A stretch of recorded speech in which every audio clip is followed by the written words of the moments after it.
L'amour de Dieu est si merveilleux. L'amour de Dieu est si merveilleux. L'amour de Dieu est si merveilleux. Oh, quel amour!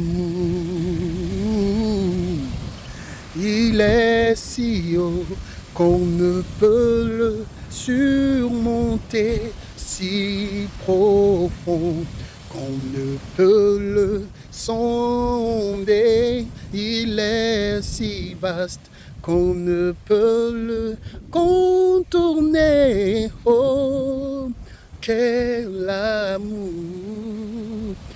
Oui, il est si haut qu'on ne peut le surmonter, si profond qu'on ne peut le sonder.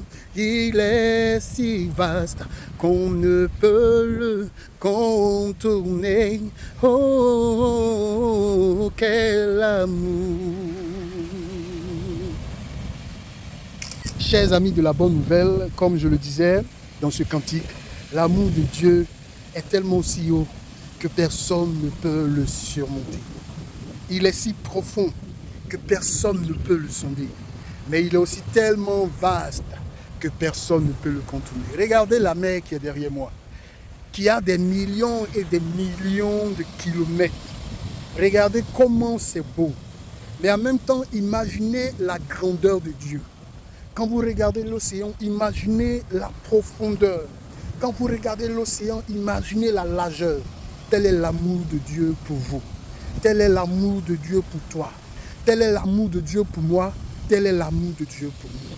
Alors face à cet amour-là, comment ne pas être convaincu et d'accepter cet amour-là? Il est merveilleux. Il est excellent. Il est exempt de toute condamnation.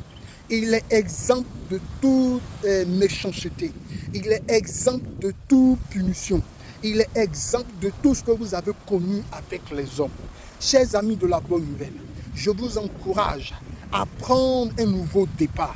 D'ailleurs, nous venons de terminer la Pâque qui a été initiée par l'œuvre que Jésus a accomplie à la croix. Un jour, Jésus est en train de passer et Jean-Baptiste, toisant, montrant du doigt, Jésus a dit, voici l'agneau de Dieu qui ôte le péché du monde. Jésus est venu principalement pour que toi et moi, nos péchés soient pardonnés. Pour que toi et moi, nous soyons débarrassés de cette nature que nous avons eue, qui nous a été octroyée par Adam dans sa désobéissance. Et à cause de cela, toute l'humanité était sous la condamnation. La Bible dit que car tous ont péché, et ils étaient privés de la gloire de Dieu.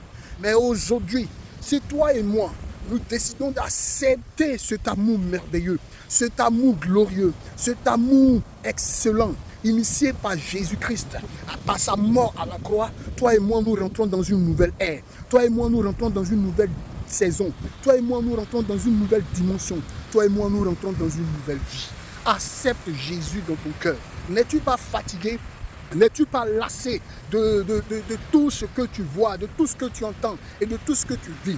Je voudrais te dire, si ta vie t'a condamné, si ta marche t'a condamné, si ta famille t'a condamné, si tes amis t'ont condamné, si la société t'a condamné, Jésus est prêt à te prendre en charge. Jésus est prêt à t'embrasser. Jésus est prêt à te prendre à nouveau, te laver, te rincer et te rendre propre.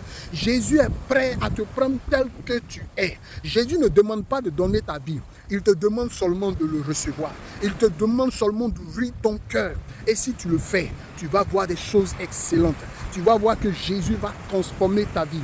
Il va changer ton cœur. Il va changer tes pensées. Il va changer ta vie. La Bible ne dit-elle pas dans 2 Corinthiens 5, 17, si une personne est en Christ, si une personne reçoit Jésus comme son Seigneur et Sauveur, elle devient une nouvelle créature. Elle devient une nouvelle personne. Elle devient une nouvelle identité, elle devient une nouvelle personne. C'est-à-dire que quand tu reçois Jésus, il initie dans ta vie une nouvelle saison, un nouveau départ, un nouveau commencement que les hommes ne croiront pas, mais verront la manifestation.